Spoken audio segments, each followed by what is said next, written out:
Now is a good time to make a move. If you've been waiting on the sidelines wondering when the best time is to get into the market, the old saying is that the best time was yesterday. But you might be wondering, why is it a good time when interest rates are so high? High interest rates mean higher monthly mortgage payments, and also it's more difficult in general to qualify for a mortgage. Even though the rates are higher, you have to remember one of the reasons why that was in the first place, which was to help bring down home prices. Back in 2022, right before when the central bank put up the key interest rate 10 times when the rate was just 0.25%, the average home price was almost $1.2 million. 2 years and 10 rate hikes later, the Toronto Real Estate Board reported an average price of $1.13 million. So after 10 years and 10 rate hikes, all we got was a drop in home prices of about 5%. That might sound like there was barely an impact, and if that's what you're thinking, you're right. Because right now there's a large population of buyers waiting to get back into the market and resume with their home searches. They're essentially trying to time the market in two different ways. They're waiting for home prices to hit their lowest, and they're also waiting for interest rates to start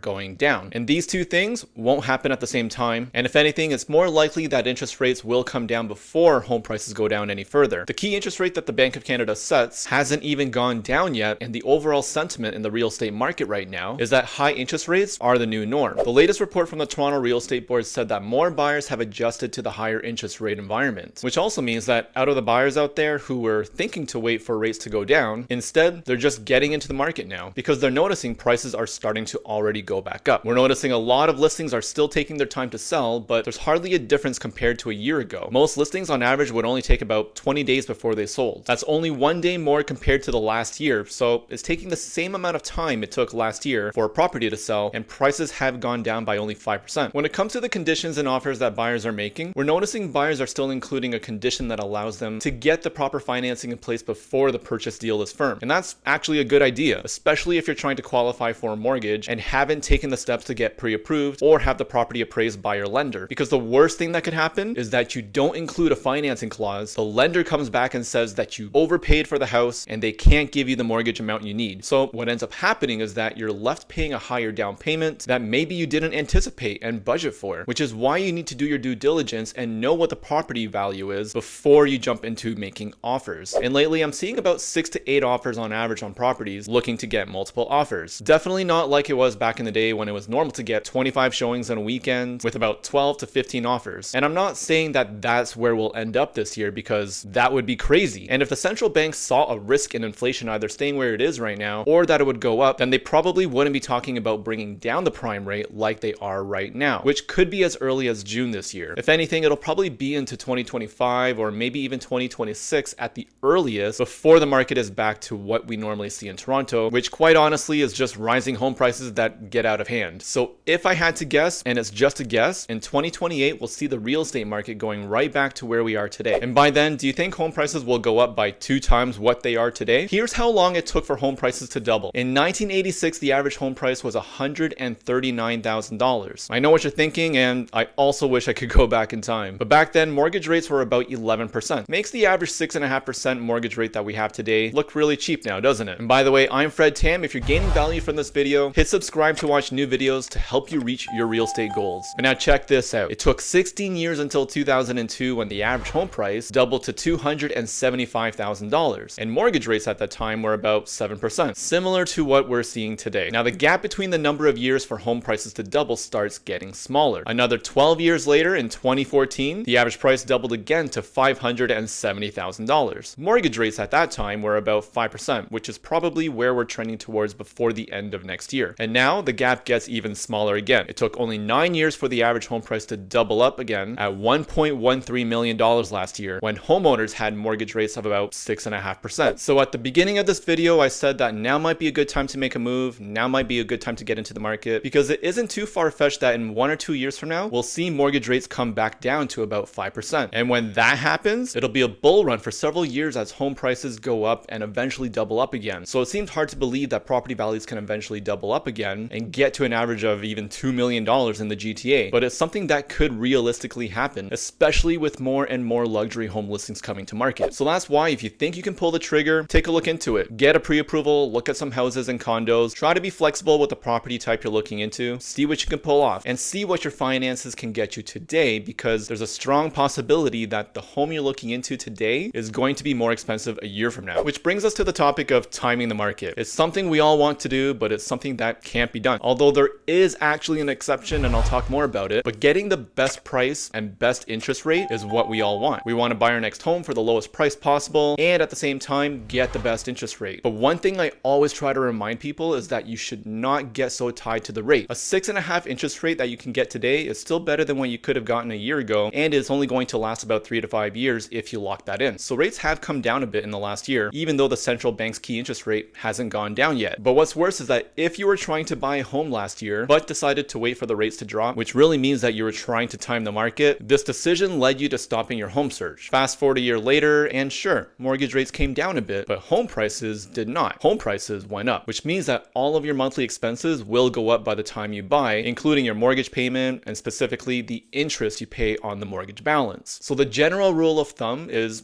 don't time the market, because it isn't about timing the market, it's actually about time in the market. It only took 9 years for home prices to double, and it's taking less time as time goes by. The longer you wait, you miss all of that potential equity increase that also builds your wealth. And today people are relying on generational wealth to buy their first home, because let's be honest, getting into the real estate market is not easy. First, you need a decent paying job. On top of that, you have expenses like rent, utilities, transportation, food, maybe a family to support, and hopefully some activities that balance out your lifestyle. All of that while trying to save money so that one day you can buy your first home and get into the market. Yet at the same time, home prices keep going up. Salaries and wages don't make any sense when you look at the overall home prices in the GTA. So buying a home often relies on a gift from parents or borrowing money from family to get into the market. And that's all normal according to a report from CIBC that found a third of Canadian first-time buyers received an average gift of $82,000 from their parents. When you look at Toronto, that gift went up to $120,000. So today it's common for parents to take equity from their home to help their kids get into the market. It's expensive to live in the GTA, so I'm not surprised. And timing the market just ends up working against you, unless you're in the fortunate situation where you have property already and you're looking to sell and buy the next one. If you can sell in a hot market when it's really at its peak, then rent for about a year while the market eventually cools down like it did in the last 2 years, you'll have the cash already in your hands so that you'll be able to pull the trigger on your next home at the lowest price possible. Just know that trying to do this is a bit of a gamble, and it's not advice. It's a hypothetical situation that probably relies on a bit of luck, because rent can get expensive in the GTA. You'd also have no idea how long you're renting for before you jump back into the market, and you also don't know how low prices could go. But with all that said, I've seen it done before by a small percentage of people. Hope you enjoyed this video. If you gained value, don't forget to subscribe, and I'll see you in the next one.